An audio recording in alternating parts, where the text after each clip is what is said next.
Num futuro distópico, onde Tóquio renasce das cinzas de uma explosão misteriosa, a cidade pulsa com violência, segredos militares e experimentos que desafiam a natureza humana. Akira, lançado em 1988, não é só um marco da animação japonesa, é uma reflexão intensa sobre poder, identidade e desequilíbrio emocional. Em meio ao caos de Neo Tóquio, onde gangues de motoqueiros dividem espaço com teorias conspiratórias e protestos, um jovem chamado Tetsuo começa a mudar. E essa mudança vai muito além do que qualquer um poderia imaginar. O mais interessante de Tetsuo é que ele não é um vilão no sentido clássico. Ele não é mau por natureza. O que ele é, na real, é uma vítima. Uma vítima das circunstâncias, dos experimentos do governo, da sua própria mente instável e, principalmente, do desejo de provar que também tinha valor. Mas vamos por partes. Antes da gente entrar de cabeça no Tetsuo, vale lembrar onde tudo se passa. Akira se passa numa Tóquio futurista chamada Neo Tóquio, depois de uma explosão misteriosa que levou o mundo a uma nova guerra mundial. A cidade agora é um caos. Tem gangues de motoqueiros, protestos nas ruas, militarização pesada e um governo que esconde segredos sombrios por trás de experimentos psíquicos. E é nesse cenário quase apocalíptico que a gente conhece o Tetsuo e o Kaneda, seu melhor amigo e líder da gangue dos motoqueiros. Desde o começo, dá pra ver que o Tetsuo vive à sombra do Kaneda. O Kaneda é o típico cara confiante, descolado, que comanda a galera, tem atitude. Já o Tetsuo é mais calado, inseguro, quase que implorando por reconhecimento. Mas apesar disso, ele tem uma admiração enorme pelo Kaneda, que age quase como um irmão mais velho. O problema é que essa admiração vai virando uma certa inveja. O Tetsuo começa a se incomodar com a forma como é tratado, como se ele sempre fosse o mais fraco, o que precisa ser protegido. E isso machuca, né?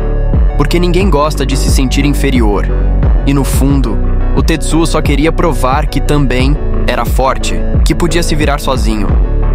A grande virada na vida do Tetsuo acontece quando ele sofre um acidente de moto e acaba colidindo com uma criança que, na verdade, faz parte de um experimento governamental. Essa colisão expõe o Tetsuo a um poder latente dentro dele, algo que o governo percebe imediatamente. Ele é capturado por militares e levado para testes secretos. É aí que o buraco começa a ficar mais fundo, porque ao invés de explicarem o que está acontecendo, de darem apoio, o que fazem é usar o Tetsuo como cobaia. Eles querem ver até onde vai esse poder psíquico que despertou nele.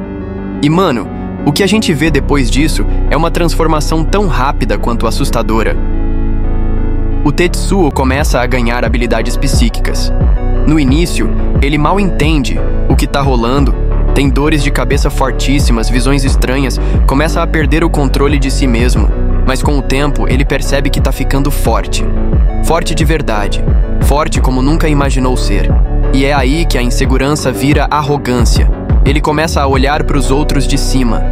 Passa a desprezar os militares, os cientistas e até o próprio Kaneda. Lembra daquele cara que ele admirava tanto? Agora ele vê o Kaneda como um obstáculo, alguém que o impedia de crescer. O poder dá ao Tetsuo aquilo que ele sempre quis: controle. Mas o problema é que ele nunca teve estrutura emocional para lidar com isso. Toda aquela mágoa, aquele sentimento de inferioridade acumulado durante anos, vira combustível para uma fúria incontrolável. Com os poderes aumentando, o Tetsuo começa a se perguntar: se eu sou assim agora, o que mais posso ser?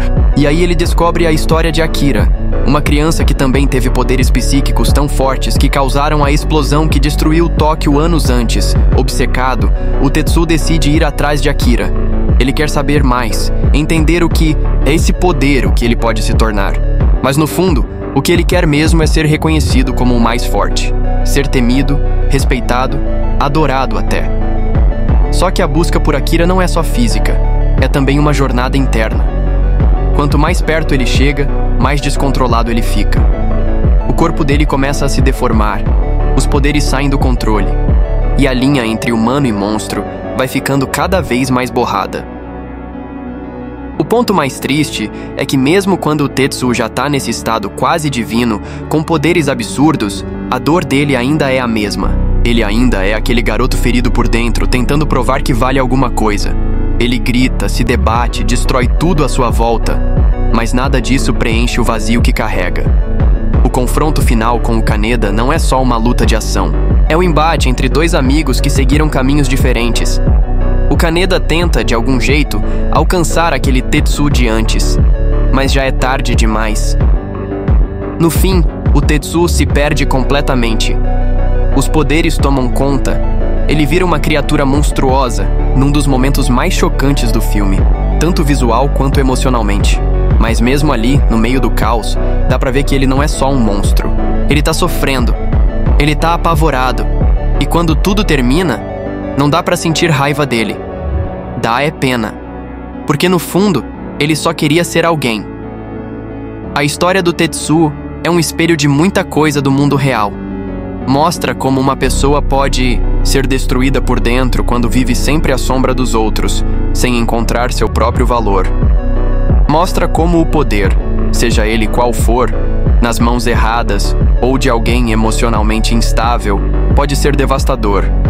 Mas também mostra a importância das relações humanas. Se o Tetsuo tivesse sido ouvido, acolhido, talvez a história fosse outra. Ele precisava de ajuda, mas tudo que recebeu foi desprezo, medo, manipulação. Akira, no fim das contas, é uma obra sobre o que significa ser humano. E o Tetsuo é o exemplo mais forte disso. Alguém cheio de falhas, de desejos não correspondidos, de dor, e que quando finalmente teve poder, não soube o que fazer com ele. Tetsuo não é o vilão da história. Ele é o resultado de uma sequência de erros, da sociedade, do governo, dos próprios amigos e dele mesmo. E isso torna a sua jornada ainda mais triste, porque todo mundo conhece ou já foi um pouco como ele. Alguém que só queria ser visto, ser valorizado, ser forte, mas Akira mostra que força sem equilíbrio, sem empatia, sem amor, pode destruir tudo, até a própria pessoa. Se você ainda não viu o filme, veja. Se já viu, reveja com esse olhar. Porque a história do Tetsuo é, acima de tudo, uma lição sobre o que nos faz humanos e o que nos faz perder essa humanidade.